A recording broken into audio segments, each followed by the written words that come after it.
Exercise number 9.2.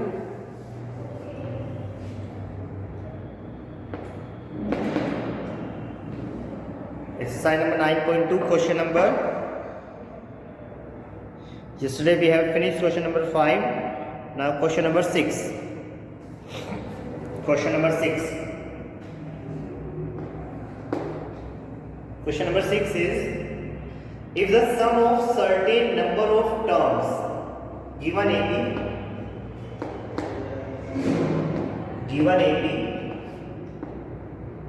is 25, 22, 90 and so on, and sum is given, sum is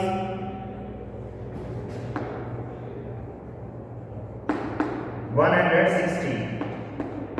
Sum is 160.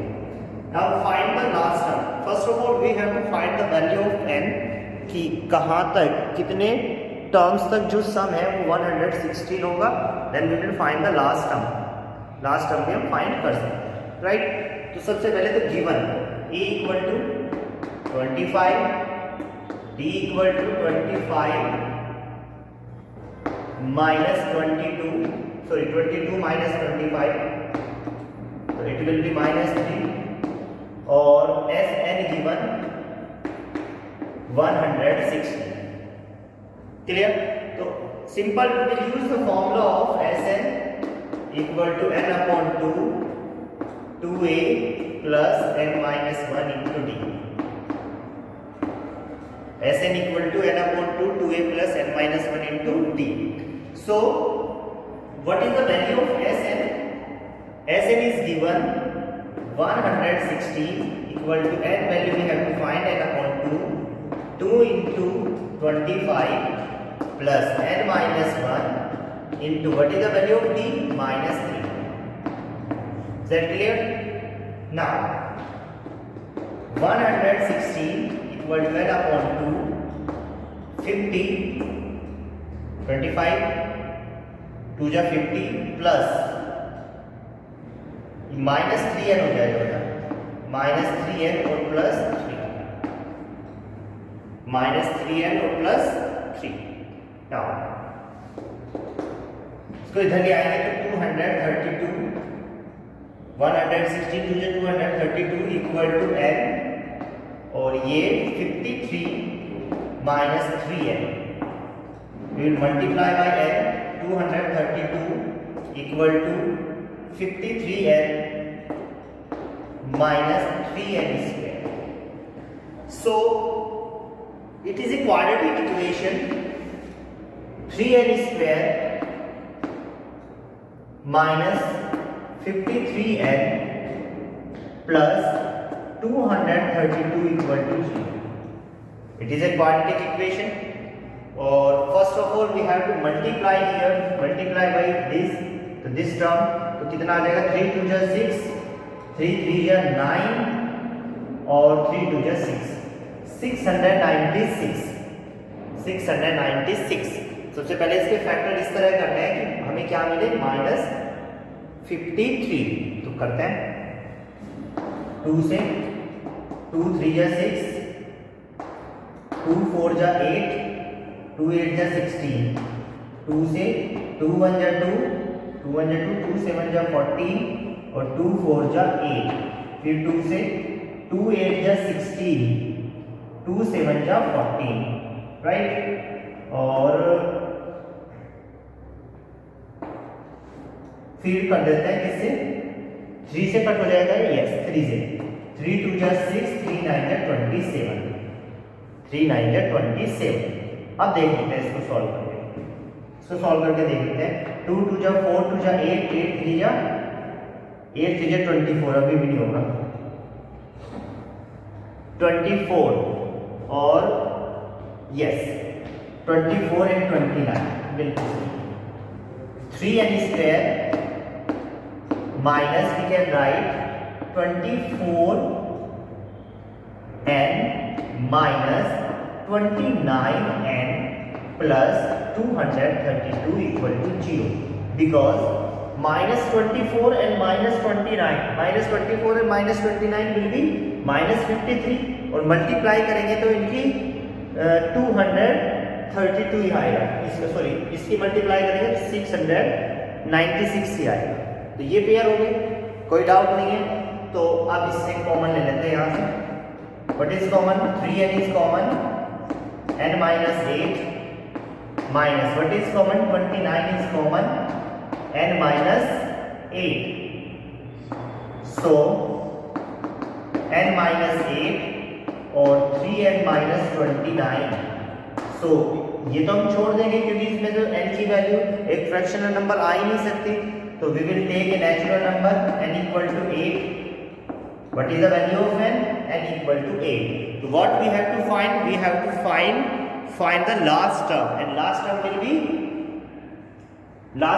be 8. Last term will be 8. So a8 equal to a plus 7d. So a value is 25 plus 7 into minus 3. So 25 minus 21. So will be 4. Last term will be 4 of this AP. Is that clear? Now write.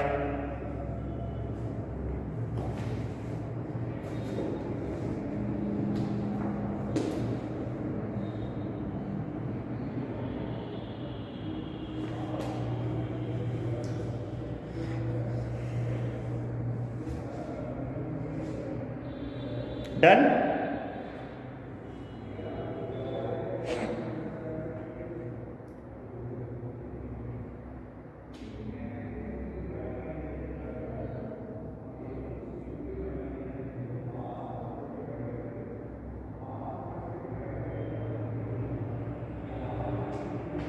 Question number 7.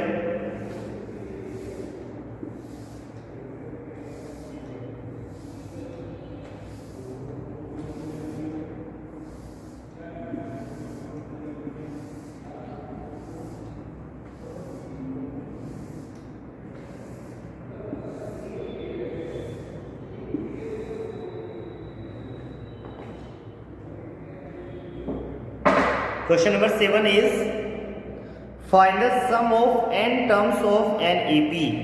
Find the sum of n terms of an AP whose kth term is k 5k plus 1. Find the sum of n terms of an AP whose kth term is 5k plus 1. So question number 7 given kth term means we can write ak equal to 5k plus 1 and we have to find the value of Sn. We have to find the value of Sn. Find the sum of n terms. Sn we have to find. So simple. First of all we will find the AP of this kth term.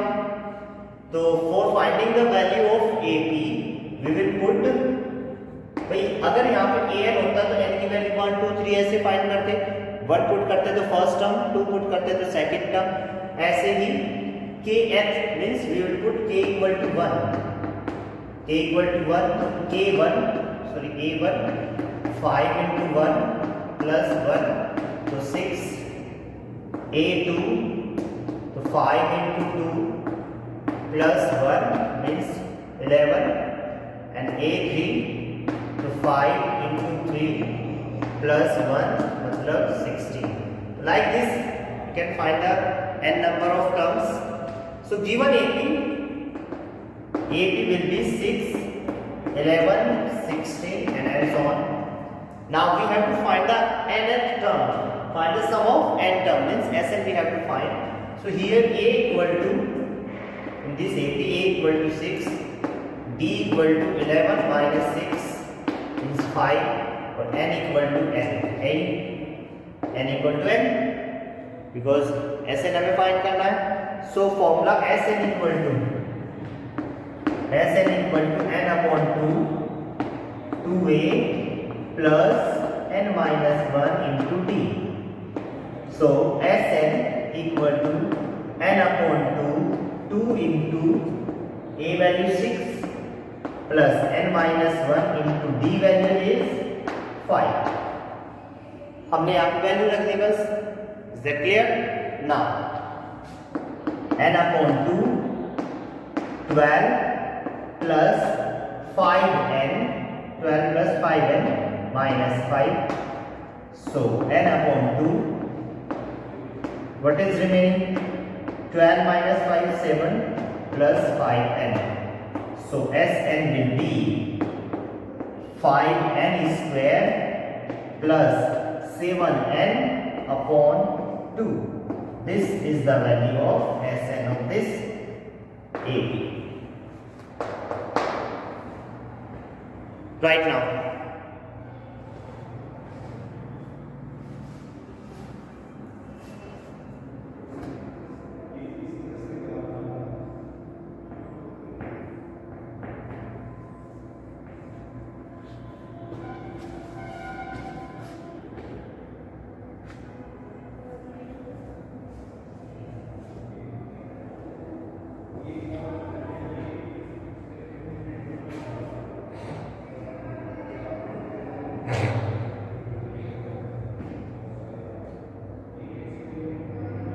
written.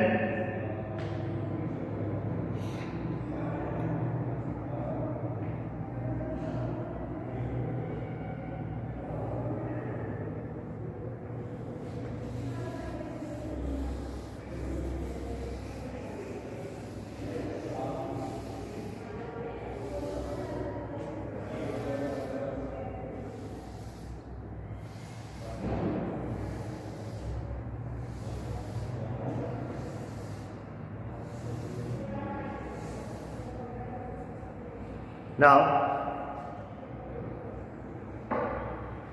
question number 8. If the sum of n terms of an AP is Pn plus Qn square, sum of n terms means now this time we have Sn. Sn equal to Pn plus Qn square. Pn plus Qn square. This is the value of n square. N. This is the value of Sn. If the sum of n terms of an AP is Pn plus Qn square, where P and Q are constant, and find the common difference. We have to find the common difference. Okay. So formula आपको याद होना चाहिए, an equal to Sn minus Sn minus 1, right? This is the formula of an equal to Sn minus 1। अगर हमें a5 find करना है या a2 find करना है, तो a2 फाइंड करने के लिए हमें a2 माइनस a1 करना होगा। A2 फाइंड करने के लिए S2 माइनस S1 करना होगा। A5 फाइंड करने के लिए S5 माइनस S4 करना होगा। ओके, तो देखते हैं कैसे। सबसे पहले पुट करते हैं, n इक्वल टू 1, तो उससे मुझे S1 मिलेगा। तो S1 equal to P into 1 minus Q into 1 square. So S1 equal to P minus Q, और S1 मीन्स कोई AP है, सपोज कोई AP मैंने 2 4 6 8 ले लिया, इसकी फर्स्ट टर्म कितनी है? 2। What is first term? 2। और मैं S1 भी बोलने लगा आपसे। देखो Sn का मतलब होता है sum of first n terms. What is the means of Sn? Sn का मीन्स होता है sum of first n terms. तो S5 का मतलब क्या हुआ? Sum of first 5 term. तो ऐसे ही S1 का मतलब क्या हो गया? What is the means of S1? Sum of first term. और सम ऑफ फर्स्ट टर्म कितना होगा? फर्स्ट टर्म ही होगा ना। तो याद रखना एक बात और कि भाई S1 हमेशा A1 के बराबर होता है। S1 मतलब A1 मतलब A मतलब फर्स्ट टर्म। S1 हमेशा A1 के बराबर होता है, उसी के इक्विवेलेंट होता है। तो यहां से S1 का मतलब P माइनस Q और ये वैल्यू A1 मतलब A की भी है। This is the value of A1 also. Clear? Now S2 put n equal to 2, so S2 will be P into 2 minus plus है बेटा, this is plus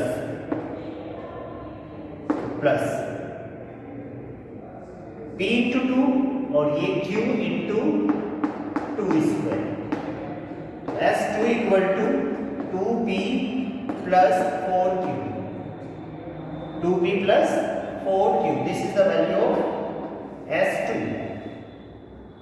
अब देखो ये फॉर्मूला जो मैंने लिखा है इसको मैं आपको विजुअलाइज करा रहा हूँ, दिखा रहा हूँ क्यों होता है ऐसा। S2 का मतलब यहाँ से क्या आ जाएगा, S2 का मतलब आ जाएगा यहाँ से 2 plus 4 6 आ जाएगा। अगर मैं ये एग्जाम्पल लूँ तो S2 का मतलब क्या आ जाएगा, 2 plus 4 6 आ जाएगा। ओके, और देखो अगर मैं यहाँ से A2 निकाल रहा हूँ तो A2 इक्वल टू यहाँ से इस फॉर्मूले के अकॉर्डिंग S2 माइनस S1 आ जाएगा या नहीं, और S2 की वैल्यू कितनी है 6 और S1 की वैल्यू कितनी है 2, तो देखो A2 ही मिल गया।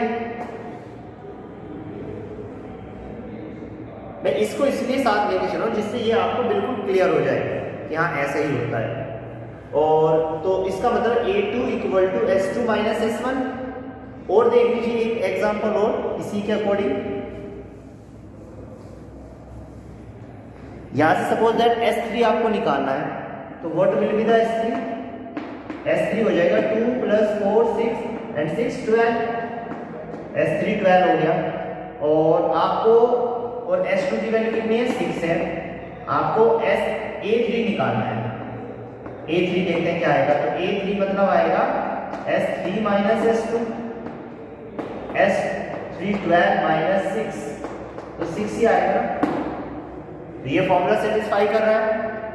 an इक्वल टू, ये फॉर्मूला याद रखना, an equal to Sn minus 1। Clear है बात यहाँ तक? तो अब मेरे पास यहाँ पे S2 की वैल्यू भी आ गई क्या, 2P plus 4Q।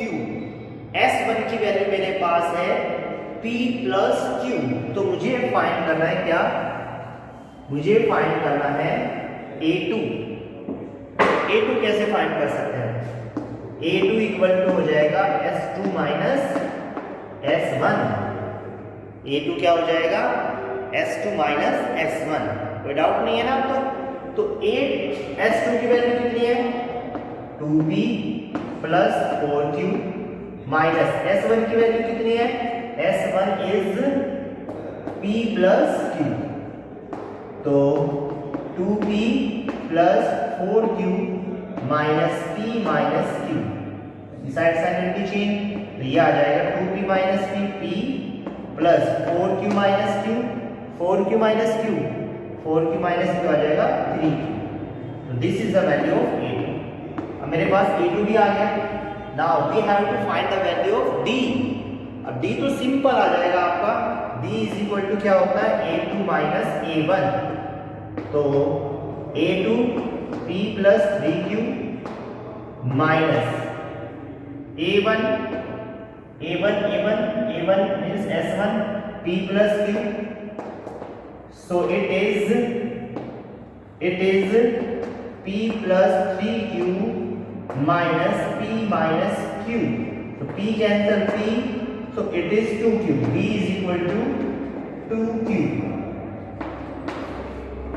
D की वैल्यू आ जाएगी 2Q।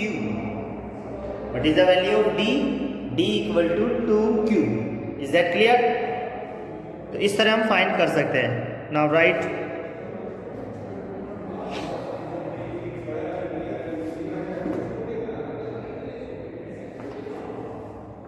okay, now next question।